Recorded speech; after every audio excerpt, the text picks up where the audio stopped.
What happens when a CEO trades his corner office for a name tag and a mop bucket?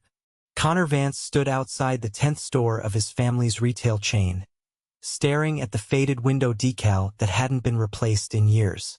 His late father built the business from the ground up, but since Connor inherited it 3 years ago, he'd been buried in boardrooms and spreadsheets. He hadn't stepped foot in this location before, too busy trying to keep everything running from the top. But things weren't running. Sales had dipped here for 4 straight quarters. Customer reviews were mixed. And turnover? Higher than any other store. Connor had gotten the usual excuses. Bad location, tough competition, kids don't want to work anymore. None of it sounded right. So he shaved his beard, dyed his hair light brown, and slapped on thick-rimmed glasses. His name tag read Dylan. He joined the floor team as a trainee, claiming he was part of a new workforce program testing adult hires in retail. No one questioned it. The staff had never met him. Corporate rarely visited the store, and the manager never left it. Inside, the place reeked of stale air freshener and low morale. Shelves were half-stocked. Music played too loud. A teenage girl at the register looked like she hadn't slept in days. Connor's fake trainer, a bubbly assistant named Wendy, greeted him with a tired smile. "Welcome to the jungle, Dylan. Is it always like this?" he asked, glancing at a power drill display that looked like it might collapse. Wendy blew a strand of hair out of her face. "Yep, but we try to make it work. Just stay out of Melissa's way." Melissa was the store manager. Late 40s, tall, sharp voice. She didn't smile. She stomped. She barked orders. And she didn't like people asking questions. Connor watched her from a distance during his first shift. She spent most of her time behind the glass office, occasionally stepping out to micromanage or criticize. When one of the new boys, a soft-spoken kid named Leo, asked where the gloves were for unloading boxes, Melissa snapped, "Try using your brain for once. They're labeled. If that's too hard, maybe you're in the wrong job." Connor clenched his jaw but said nothing. Not yet. By the end of day 2, he'd seen enough to know something was off. The team was overworked and scared. Wendy, despite being the assistant manager, spent most of her time covering for others. She handled customer complaints, stocked shelves, trained new hires, and even cleaned the bathrooms when no one else would. That night, Connor sat alone in his motel, eating a sandwich and staring at the wall. This wasn't just a bad quarter.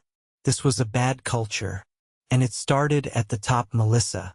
The next morning, Connor arrived early. Wendy was already there, unlocking the doors. "You really come in this early every day?" he asked. She nodded. "Someone's got to prep the registers and clean the place before we open. If I don't, no one does." He helped her sweep, then stocked a few shelves. By mid-morning, they were joined by Leo and a girl named Whitney, barely 19, who was also new. She was cheerful, eager to help, and always apologizing for things that weren't her fault. At noon, Connor was in the back when he heard shouting on the floor. He rushed out. Melissa stood near the entrance, arms crossed, glaring at Whitney. The younger girl looked pale, eyes wide. "You don't just rearrange the display without asking me," Melissa snapped loud enough for customers to hear. "You've been here 5 minutes and you think you know better than me? You're not special. You're replaceable." Whitney's voice shook. I thought it looked messy and a customer." "I don't care what you thought," Melissa cut in. "Do that again and I'll write you up. Actually, forget that. Go clock out. You're done for the day." Connor stepped forward, heart pounding. No one else said a word. Even Wendy looked frozen. Melissa turned to him. "What's your problem?" He forced his voice steady. Did she really deserve that? She was just trying to help. Melissa's eyes narrowed. "You don't get to question me. You're still in training. You want to join her?" Connor looked at Whitney. She was wiping her eyes, hiding her face. He felt something twist in his stomach. "No," he said flatly. "But maybe someone else should." He walked away before she could respond. His hands were shaking. Back in the break room, Wendy followed him in. "You okay?" she asked. He nodded slowly. "Not really." Wendy looked at him for a moment. "You're not just some guy doing a job program, are you?" Connor met her eyes. "No, I'm not." She blinked. "I own this place." Wendy didn't say anything for a long moment. She just stood there, arms crossed, eyes scanning Connor's face like she was trying to figure out if this was some elaborate joke. Then her expression shifted, cautious, but not surprised. "You're serious," she said. "You're actually him." Connor nodded once. "Connor Vance. I started this company with my dad. I've been running it from headquarters for the last few years." She blinked slowly, absorbing it. "So why are you here, pretending to stock shelves?" "Because no one upstairs could give me a straight answer about why this store's falling apart," he said. "I needed to see it myself." Wendy glanced toward the break room door. "You picked a hell of a day." "I didn't pick it. It just showed me what I needed to know." Her voice dropped. "Melissa's not going to stay quiet about you stepping in like that." "I'm counting on it," he said. "But I'm not leaving yet." They didn't get to say much else. The door creaked open and Leo peeked in, eyes wide. "She told Whitney to leave. She's just sitting outside on the curb with her backpack. Should someone do something?" Connor stood. "Yeah, I'm going out there." Whitney was perched on the concrete, hunched over with her arms wrapped around her knees. Her name tag was still clipped to her hoodie. She didn't look up when he approached. "Hey," he said gently. "You okay?" She wiped her face quickly. "Sorry, I didn't mean to cause drama. I just thought the arrangement looked messy and whatever, it doesn't matter." "No, it does," he said. "You were trying to help." She gave him a skeptical glance. "Didn't feel like help. Melissa shouldn't have spoken to you like that. And she won't be doing it again." Whitney looked confused. "Why are you even talking to me? You're just a new guy too, right?" Connor crouched beside her. "I'm not. I'm the owner." She gave a small, incredulous laugh, but his face didn't change.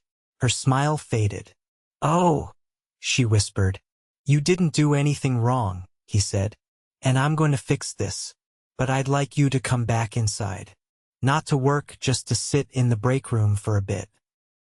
You deserve better than being sent away like that." After a pause, she nodded slowly. He opened the door for her, and they stepped back into the store.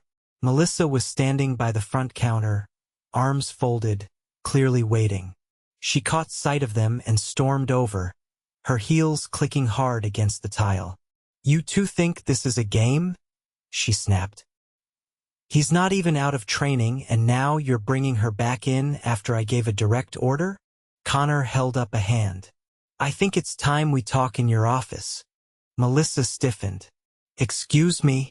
Now?" he said, already walking toward it. She followed, bristling. Inside, he closed the door behind them. "I'm giving you one chance to explain your behavior," he said, voice low and controlled. "The yelling, the public humiliation, the way you treat your staff like they're beneath you." Melissa's mouth twisted. "This is retail, not a daycare. You want people to survive here, they need to toughen up." "That's not leadership," he said. "That's abuse. I watched you degrade a teenage girl in front of customers. And it wasn't the first time. She was rearranging product without clearance. That's a safety issue." "No, it was an act of initiative. Something you've clearly forgotten how to support." She crossed her arms. "You think you know better because you played dress up for 2 days? I've been running this store for 8 years. And in those 8 years, staff turnover here has been the highest in the company. Customer complaints have doubled. Inventory errors are constant. and employees are scared to speak because they know what happens if they do. Melissa's expression faltered for the first time. Connor stepped closer. I'm not asking you to fix it. I'm telling you your leadership ends here. She blinked. You're firing me? You're lucky I don't walk you out myself, he said. Gather your things. HR will be in contact. He opened the door and stepped out. Melissa didn't follow right away. When she did, her face was blank, and she walked straight to the back without a word. Wendy looked up from the register. Connor gave her a nod. It's done, he said. She blinked. Seriously? She's no longer with the company, he said. Effective immediately. Leo, standing nearby with a box of hangers, let out a sharp breath. Whitney, sitting quietly in the break room doorway, looked stunned. Connor turned to Wendy. Can you cover until I get someone here from regional? I'll have a temporary manager brought in by tomorrow. She hesitated. I can. But this place needs more than a warm body in charge. You'll have what you need, he said. Starting today. The rest of the afternoon moved slowly. Without Melissa, the atmosphere shifted not instantly, but noticeably. The staff seemed unsure how to act at first, like they were waiting for the other shoe to drop. But Connor stayed. He bagged items at checkout. He restocked paper goods. He even helped Whitney reassemble the display she tried to fix earlier, letting her take the lead. By closing time, the energy was different, not cheerful, but less tense. People were talking again. As they locked up, Wendy walked beside him, arms full of old paperwork from the office. So what happens now? She asked. Now I make sure this store gets the support it should have had years ago, he said. More staff, better training, real communication with corporate, and someone in charge who doesn't treat people like they're disposable. She studied him. You really didn't know? He shook his head. I had no clue, and that's on me. They stood in silence for a moment, the parking lot quiet around them. Can I ask you something? She said. Why didn't you just send someone down here to handle it? Why come yourself? He looked out at the dark storefront, the peeling sign barely catching the streetlight. Because I stopped trusting filtered reports, he said. And if I hadn't seen it with my own eyes, I might have let it keep happening. Wendy nodded slowly. Well, I'm glad you did. The next morning, Connor returned before opening hours. A regional manager named Elise arrived shortly after, briefed and ready to step in temporarily. She and Wendy went through the schedule, and Connor made sure Whitney was reinstated and paid for the full day prior. He also had 2 additional hires from nearby stores rotate in to support the short-staffed team for the week. Before he left, Connor gathered the team in the break room. I owe you all an apology, he said. You've been working in conditions no one should have to tolerate. That ends now. And I want to thank the people who kept things afloat when others failed you, Wendy, Leo, Whitney, and everyone else who kept showing up. No one clapped. It wasn't that kind of moment, but several people nodded. And for the first time since he'd walked through the doors, Connor saw something different in their faces. Not gratitude, trust. He took a deep breath. Then he picked up a price gun and went back to the floor. By the following week, the store was holding itself together, but barely. Melissa's absence had lifted a weight off the staff, but the cracks she left behind were everywhere. The shelves were still behind on restocking. The scheduling gaps were severe. Wendy was still covering 3 roles at once, and the register line stretched long during peak hours. Elise, the interim regional manager, had done what she could, but she wasn't on site full-time. Connor, meanwhile, decided to extend his stay. He didn't return to the floor in disguise. Wearing a plain company polo and jeans, he introduced himself properly to those he hadn't met yet. A few employees were visibly cautious around him, unsure how to act now that Dylan had become the CEO. But Connor didn't give speeches or make grand promises. He just worked helping wherever the need was greatest, listening more than he talked. Wendy met him near the stockroom on Tuesday evening, sorting damaged inventory. "You're still here?" she asked, wiping her hands on her apron. "I thought you'd be back in your office by now." "I will be," he said, scanning a clipboard. "Once I know this place can run without burning people out." She gave him a long look. "You're the first person from corporate who's ever seen this room."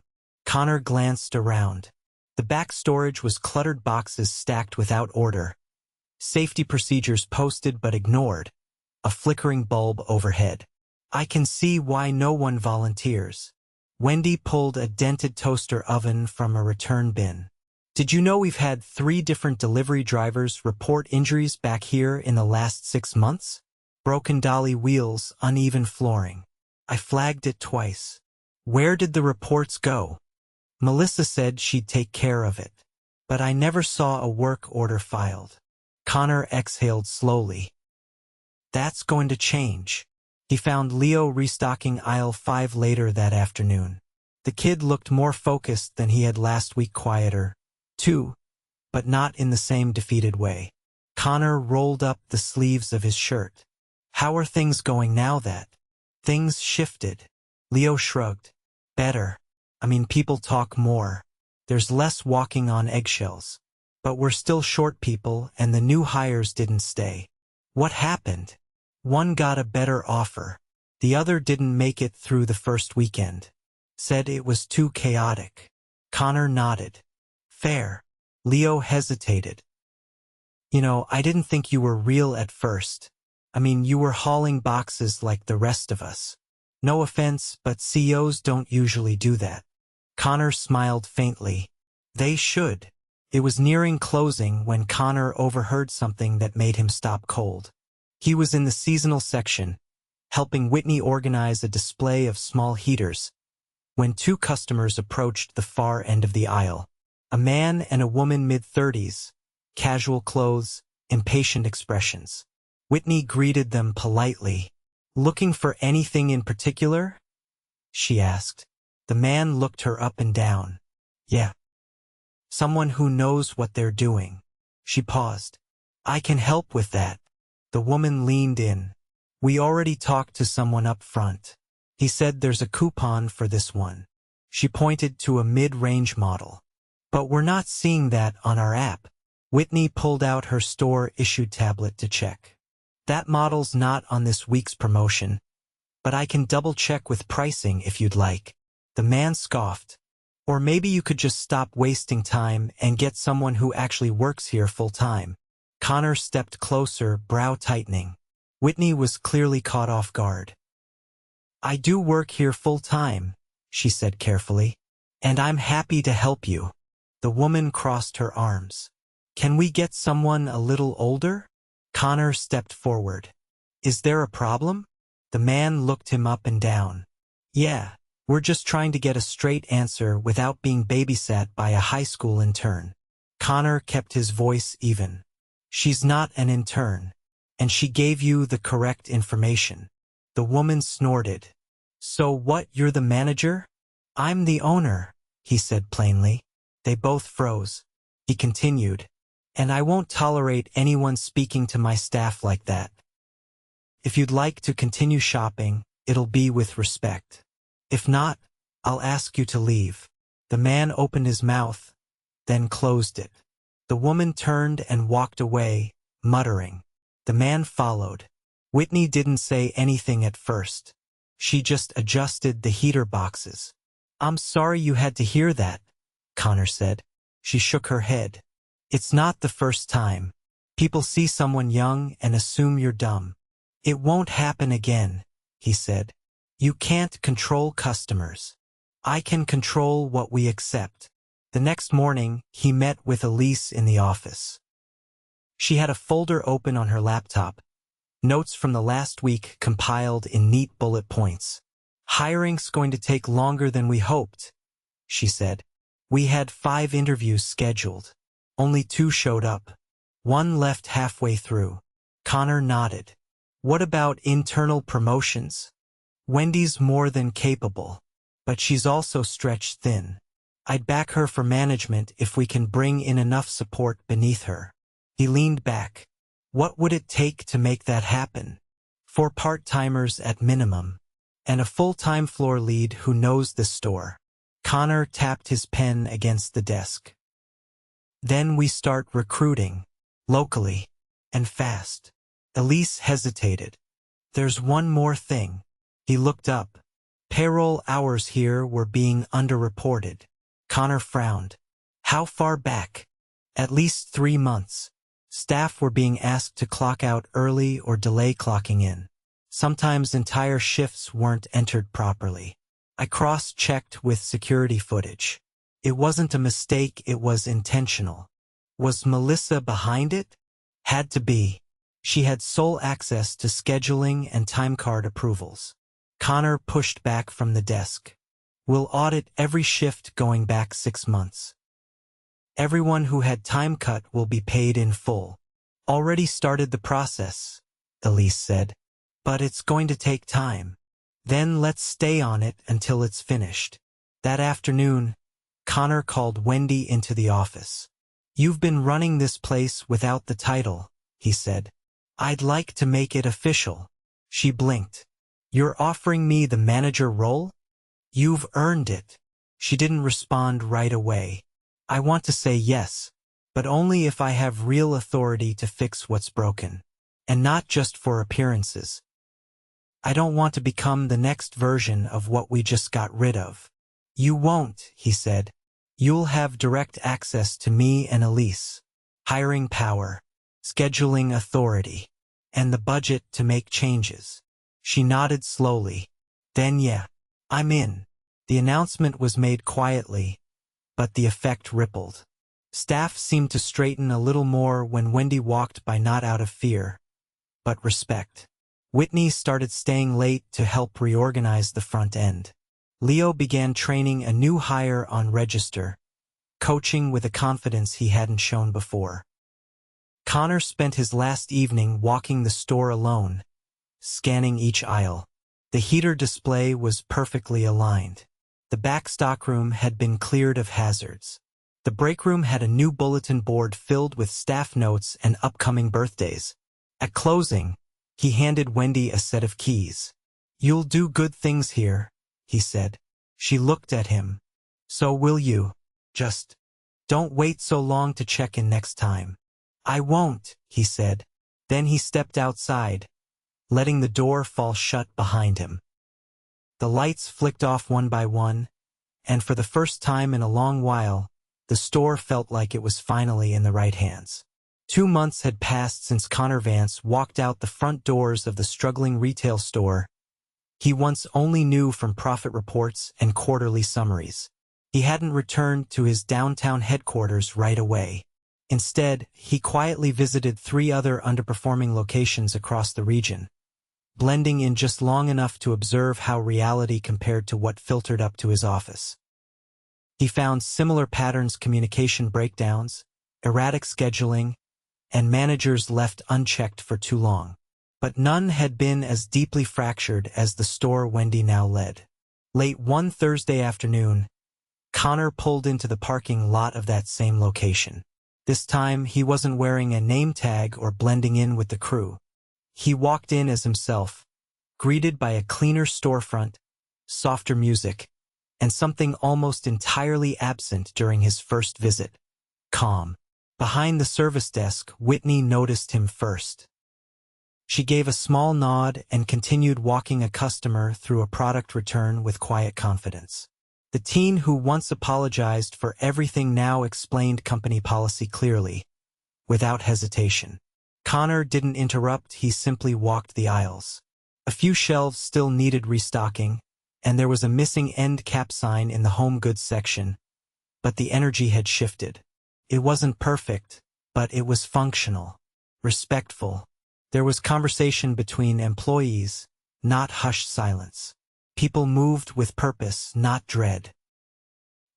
He found Wendy in the small break room, seated at the table with a worn binder open in front of her. She looked up when he stepped in and closed it with one hand. "You're early," she said. "Didn't expect you until tomorrow."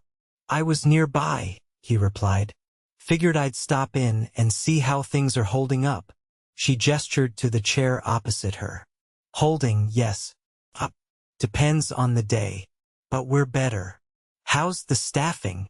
"Still too short, but we've got 3 candidates in second interviews." Elise has been solid about funneling applicants our way who actually show. Connor leaned back. "And the team?"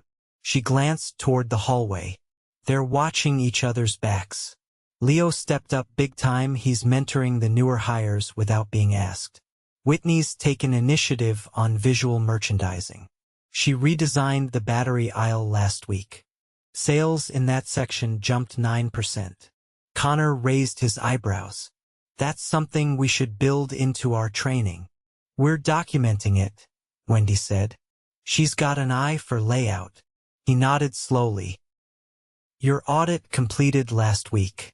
Everyone owed back pay has been compensated. I made sure the checks were processed personally." Wendy folded her arms. "They noticed. Leo told me he used his to repair the brakes on his car. Said he hadn't been able to afford it before." Connor sat with that a moment. Then, "Have you had any pushback from corporate? Pressure to resume old targets?" "Some. Mostly from regional finance. But Elisa's reports are detailed enough to keep them off my back for now." He reached into his jacket and slid a slim envelope across the table. "What's this?" she asked. "Your promotion. Official. Title, salary, and full benefits package retroactive to your first day as acting manager." She opened it, skimmed the letter, then closed it again.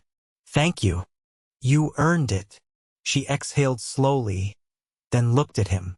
"You know I was planning to quit." "When?" "For weeks before you showed up. I had my resignation written, just hadn't printed it yet."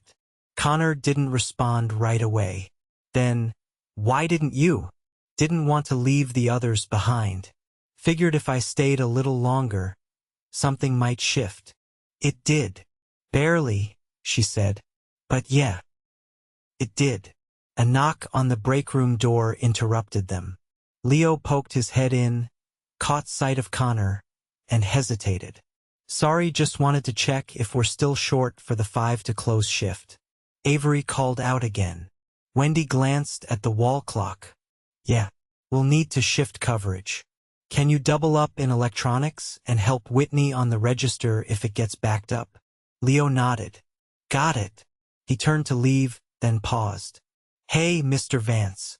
Connor looked up. "Yes. Thanks. For what you did. A lot of us didn't think anyone up top cared." Connor stood. "We don't always show it. That's on us. But I'm working on making sure that changes." Leo gave a nod and disappeared down the hallway. Connor turned back to Wendy. "You've got good people here. Better than anyone gave them credit for," she said. "They just needed someone not actively working against them." He ran a hand along the edge of the table. "I've been thinking about how to structure leadership moving forward.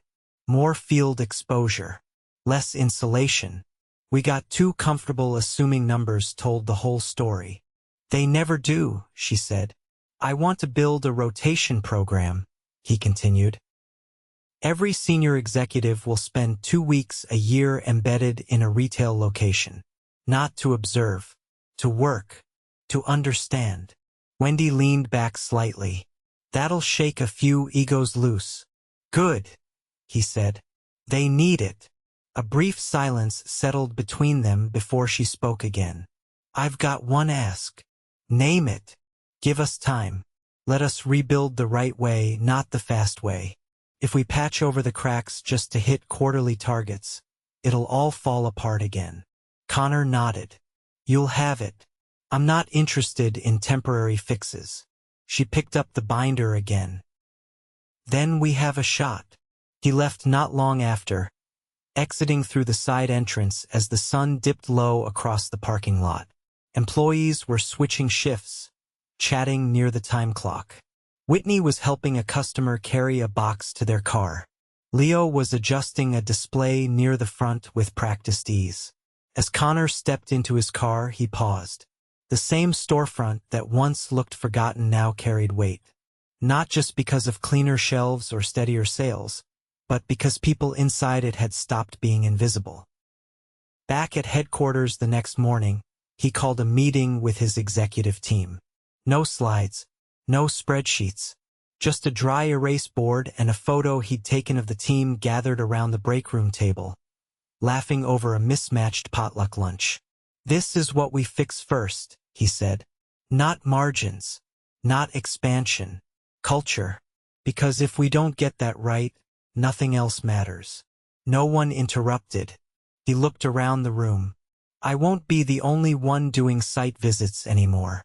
Each of you will be assigned a region. You'll work shifts, attend morning huddles, and stand behind that counter. You'll learn names. You'll see what we've ignored." One executive raised a hand. "Are we expected to?" "Yes," Connor said. "You're expected to do the work. All of it."